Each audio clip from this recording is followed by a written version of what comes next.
She was a quiet girl in seat 22A. He was a man running from a past he couldn't forgive, and the woman they saved mid-flight was a billionaire who had secretly given up on life. But none of them knew that one moment, 30,000 feet above the world, would rewrite their stories forever. What she whispered when she woke up, it changed everything. If you're new to the channel, don't forget to subscribe, like the video, and tell us where in the world you're watching from. We'd love to hear your story too. Now let's jump into the story. Claire Benson had never been on a plane before, not once.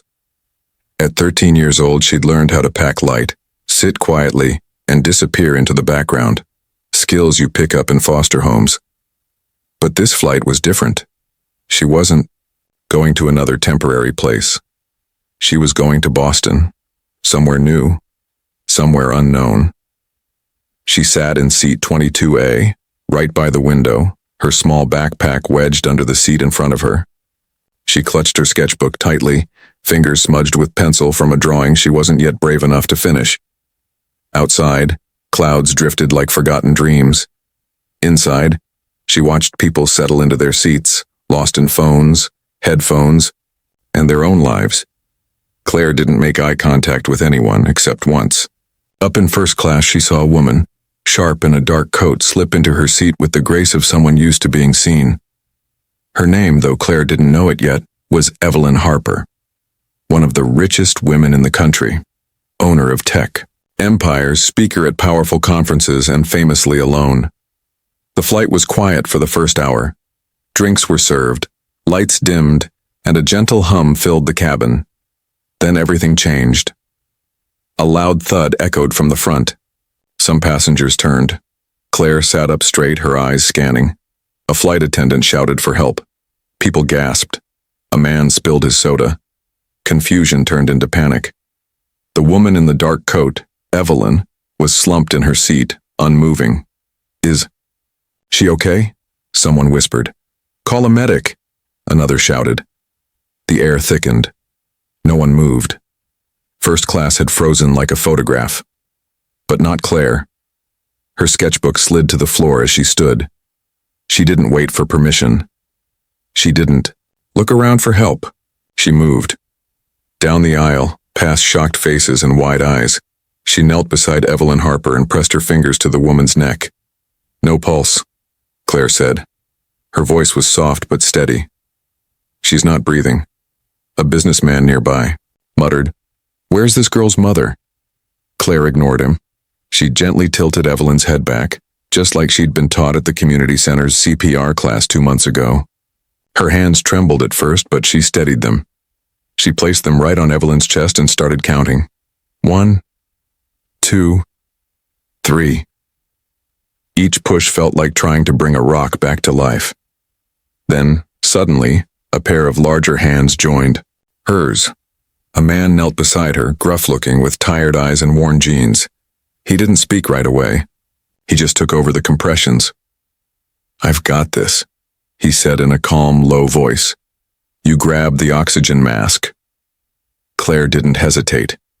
She passed it to him, her breathing quick and shallow, but her focus laser-sharp. His name was Nathaniel Reese, though Claire only knew him then as the man who didn't panic. He worked like someone who used to save people for a living, and had tried very hard to forget how. Evelyn's body jolted. There was a faint gasp. Her chest rose. Her eyes fluttered open just a little, then closed again. "She's breathing," Nathaniel said softly, like he didn't quite believe it. Claire sat back on her heels, chest heaving. She blinked fast, refusing to cry. Not in front of this many people. Not ever, if she could help it. The captain's voice came over the speaker. "We're making an emergency landing in Albany. Please remain seated and calm." Most of the passengers were silent. A few clapped. One woman whispered, "Who was that girl?" But Claire didn't hear any of it. She reached into her coat pocket and pulled out a small silver pendant, a little tree, old and worn. "She dropped this," Claire whispered, placing it gently into Evelyn's palm. "I think she might want it back." Nathaniel looked at her closely, seeing something in her eyes, something fierce and unspoken. He nodded. "Good job, kid," he said. She didn't answer, just sat there staring at the woman who had stopped breathing, at the life she had helped bring back. In the small airport terminal after landing, Claire and Nathaniel sat away from the crowd, near a vending machine that buzzed loudly. Evelyn was taken away on a stretcher. The flashing lights faded. The cameras never turned their way. No reporters asked for names. But before the paramedics wheeled Evelyn out, she opened her eyes one last time. She saw them, Claire and Nathaniel. The man with grief behind his eyes and the girl who looked like she had seen more than her age aloud. And with a soft, trembling voice, Evelyn asked, barely above a whisper, "Why me?" Claire, calm as ever, replied, "Because maybe you weren't done yet." The motel wasn't much to look at. Faded letters on the flickering sign read, "Willow Pines Inn," though there were no pines in sight, just a cracked parking lot, a vending machine that ate quarters, and a sleepy front desk clerk who barely looked up as Nathaniel Reese signed the check-in form. Room 207 had 2 beds, a tiny TV, and curtains that smelled faintly of mildew and old coffee. But it was quiet. And right now, quiet felt like a gift. Claire Benson sat cross-legged on the second bed, staring at the silver tree pendant she'd tucked into a napkin on the flight. She hadn't spoken much since they left the airport. Not that she usually did. Nathaniel knew better than to push. He dropped his duffel bag on the floor and sat on the edge of his bed, rubbing his face with tired hands. His arms still ached from the chest compressions. His heart, even more so. "You hungry?" He asked without looking up. Claire shrugged. "Mac and cheese from a box, or whatever the vending machine can offer." She shook her head. He stood up with a quiet sigh and crossed to the kitchenette. The microwave beeped to life. A minute later, he returned with 2 steaming cups of instant noodles. "I know it's not much," he said, setting one down on the nightstand. "But it's warm." Claire took the cup and gave him a small nod. She didn't say thank you, but Nathaniel had come to learn that silence could mean a lot more than words. They ate in near silence, the sound of slurping noodles filling the room. A car honked somewhere in the distance. A dog barked once, then stopped. The world outside felt far away. After dinner, Claire pulled her sketchbook from her backpack. She flipped to a fresh page, then paused. "She said something," Claire said, quietly. Nathaniel turned to her, surprised she'd spoken at all. "Who?" he asked. "The woman, Evelyn." Claire looked down at the pendant still resting in her hand. Before they took her away, she opened her eyes and whispered, "Why me?" Nathaniel leaned back, his arms folded across his chest. "Maybe she didn't think she deserved to live," he said, more to himself than to her. Claire looked at him, eyes narrowed. "Have you ever thought that?" The room fell silent again, but this time, it was heavy. Nathaniel stood and crossed to the window. He looked out into the dark, one hand resting on the curtain's edge. 4 years ago, I was driving with my wife and daughter through the mountains. A deer jumped into the road, he said. I swerved, lost control. They didn't make it. Claire didn't speak. Her pencil hovered over the page. After that, he continued, I left everything behind. The fire department, my friends, my family. I couldn't save anyone. Couldn't even look in a mirror. He turned back to her, his voice low. And, yeah, I've thought it. More times than I can count. Claire looked down at her sketchbook. Then quietly she asked, So why did you save her? Nathaniel thought about that. He had no good answer. Maybe because you moved first, he said with a soft smile. I just followed your lead. Claire's cheeks flushed. She looked away, trying not to show the small smile forming at the edge of her mouth. I took this, she said, holding up the pendant. From her seat. I thought she dropped it. It looks old. Nathaniel stepped closer and studied it. A tree, he said. Roots and branches. Maybe it meant something to her. I don't know, Claire whispered, but she looked scared. Not just because she couldn't breathe, scared like she was already lost. Nathaniel nodded slowly. I've seen that look before, he said. In the mirror. Claire turned back to her sketchbook and began to draw. She didn't say what it was, but Nathaniel could see the shape of the pendant taking form on the page. Later that night, after the lights were off and the room was quiet, there was a knock at the door. Nathaniel. Tensed, Claire sat up in bed, wide-eyed. He opened the door slowly to find a man in a gray coat holding a sealed envelope. He had kind eyes, the kind that paid attention to small things. Mr. Reese? The man asked. Yes? Nathaniel replied cautiously. My name is Henry. I work with Miss Evelyn Harper. She asked me to find you. Claire stood behind Nathaniel, hugging her sketchbook to her chest. She's okay, Henry added quickly. Still resting, but she wanted to send you this. He handed the envelope to Nathaniel, nodded once, and walked away. Back inside, Nathaniel sat on the edge of the bed and opened the envelope. Inside was a single card with elegant handwriting. To the girl and the man who gave me breath when I'd given up my own, I need to understand why. Will you come see me? Claire's eyes were wide. What does it mean? She asked. Nathaniel didn't know. But in his chest something shifted, like a lock clicking open. It means, he said, we've been invited into someone else's story. And for the first time in years, he didn't feel like running. Nathaniel's old pickup truck rattled down the gravel road, the tires crunching as it curved through tall trees and rolling hills. The morning air was cool and smelled like wet leaves and pine. Claire sat in the passenger seat, hands folded, around the silver tree pendant. She hadn't spoken much since they left the motel, but her eyes kept flicking toward the window, scanning the trees like they were trying to tell her something. The road ended at a tall, black iron gate. Beyond, it stood a wide house hidden mostly by trees and vines. It was elegant but not flashy, old but not falling apart. A long orchard stretched beside it, rows of apple trees heavy with green fruit. This doesn't feel like a place where billionaires live, Claire said softly. Nathaniel gave a low hum. That's probably the point. The gate slowly opened, and they drove through. The house grew larger as they approached. White walls, tall windows, and a wraparound porch with wicker chairs and a table set for tea. Standing on the steps was Evelyn Harper. She looked smaller than she had on the plane, wearing a soft sweater and simple jeans. Her hair, once perfectly styled, now hung loose around her face. She looked human. As the truck came to a stop, Nathaniel turned off the engine and looked at Claire. You okay? He asked. Claire nodded, but her fingers tightened around the pendant. They got out slowly. Evelyn took a few steps forward. I wasn't sure you'd come, she said. Neither were we, Nathaniel replied.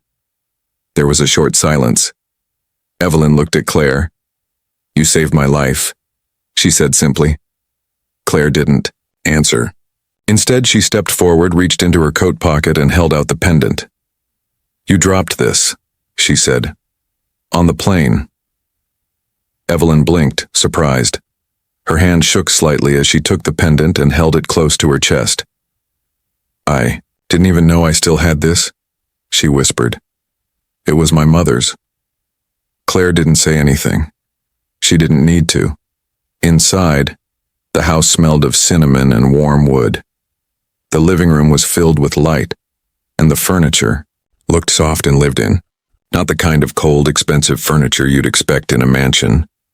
Evelyn led them into a sunroom where 3 mugs sat waiting on a tray. They sat in silence for a while. Nathaniel sipped his coffee.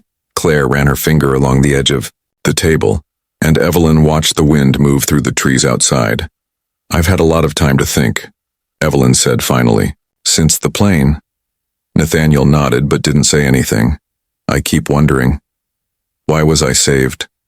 Why then? Why by you two? Claire looked up.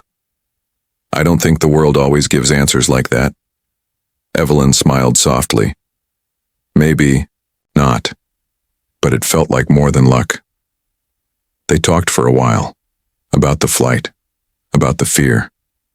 Evelyn admitted she hadn't wanted to live. Not really. Not for a long time. I was tired of success, she said. Tired of being surrounded by people who wanted something from me. I had money. Power. But no one to sit beside me when it was quiet. Claire tilted her head. That's the loneliest kind of quiet. Evelyn blinked fast and looked away. Yes, it is. Later she showed them to a guest house tucked at the edge of the orchard. It wasn't big, but it was beautiful in a quiet way. 2 bedrooms, a small kitchen, and wide windows that let in sunlight from every side. I thought you might be more comfortable here than in town, Evelyn said. You don't have to stay, of course, but you're welcome. Nathaniel looked around slowly. The air here was different, lighter somehow, like a place where people breathed easier. We'll stay a day or 2, he said. Claire looked up, at him with something like relief in her eyes. That night, Evelyn cooked dinner herself. The kitchen was messy, and the carrots were a little overcooked, but no one complained. They sat around a small wooden table, laughing softly, when Claire tried to teach Evelyn how to fold a napkin into a swan. After dinner, Claire played a slow, gentle tune on a small flute Evelyn had found in a box of her old things. The notes weren't perfect, but they floated through the house like a lullaby. Evelyn watched her, eyes full of something she hadn't felt in years. Not admiration, not guilt. Hope. As the fire in the hearth died down, Evelyn turned to Nathaniel. No, we're strangers, she said. But, would you consider staying longer? No agenda. Just stay. Nathaniel didn't answer right away. He looked at Claire, who was curled up on the sofa, her fingers tracing the tree pendant's outline on her sketchbook. We'll think about it, he said. Evelyn nodded, grateful. That night, Claire placed the flute on her nightstand and whispered, to no one, "This place feels real." For the first time in a long time, she slept with both eyes closed. Morning light spilled across the orchard like honey, brushing the tops of the apple trees and warming the windows of the guest house. Inside, the soft sound of footsteps and the clink of mugs filled the kitchen. Nathaniel stood by the stove, flipping pancakes while humming quietly. His hands moved with ease, a man finally finding peace in small routines. Claire sat at the table, barefoot and sleepy-eyed, scribbling something in her sketchbook. She wasn't drawing today. She was writing. Across from her sat Evelyn Harper, wearing a thick sweater and sipping tea. Her silver pendant rested on a chain around her neck. She looked more rested than before, but still carried a heaviness in her eyes, the kind that doesn't vanish overnight. Claire looked up. I wrote something. Evelyn smiled gently. Can we hear it? Claire cleared her throat, nervous. It's a poem, kind of. She began, voice steady but soft. Some people fall, and some reach out. Some give up, and some show up. But the lucky ones are the ones who stay long enough to believe again. When she finished, the room was quiet. Not the kind of silence that asks for more, but the kind that holds what's been said with care. Evelyn blinked slowly. That's beautiful. Nathaniel looked at Claire, pride warming his face. You wrote that? He asked. She nodded. This morning. I couldn't sleep. After breakfast, the 3 of them walked through the orchard. The grass was soft underfoot. A breeze moved through the trees, making the apples sway like tiny lanterns.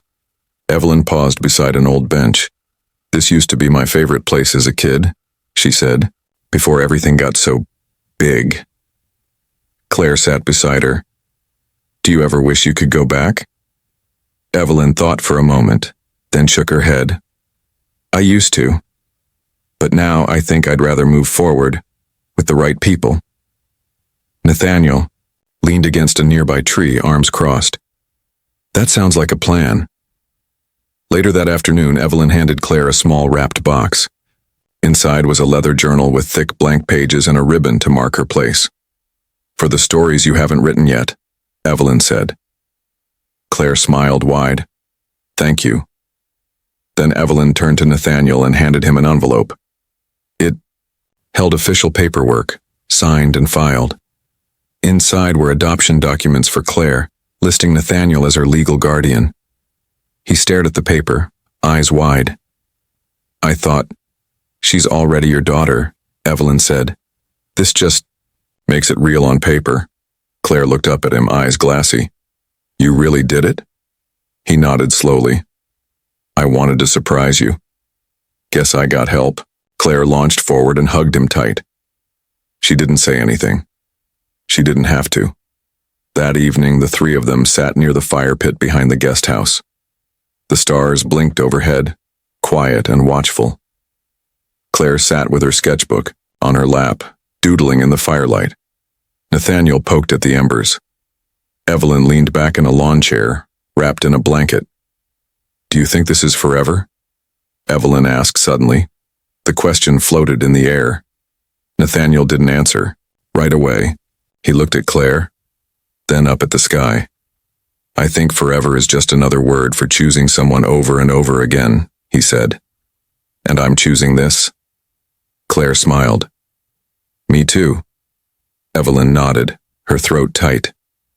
Then maybe we're not just survivors. Maybe we're a family. The words settled over them like a warm wind. A few days later, Evelyn stood at a small podium in a local library.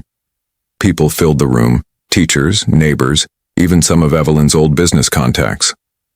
On the table beside her sat a book, its cover simple and soft, the promise of second chances.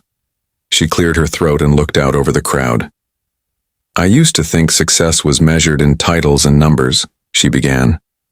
But then I collapsed on a flight and a girl with no reason to help me save my life. She paused, her eyes locking with Claire's in the second row. I didn't just wake up that day.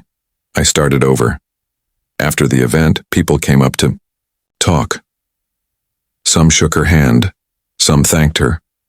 One woman cried, but Evelyn kept looking back at the corner where Nathaniel and Claire stood quietly, side by side. Back at the orchard, Evelyn sat on the porch swing as Claire played a gentle tune. On her new harmonica, the music drifted through the trees like a lullaby meant only for the sky. Nathaniel sat beside Evelyn, sipping coffee, content. I never thought I'd have this again, he said. Me neither, Evelyn whispered. Claire finished the tune and smiled. I think this is what it feels like, she said. What? Evelyn asked. To belong.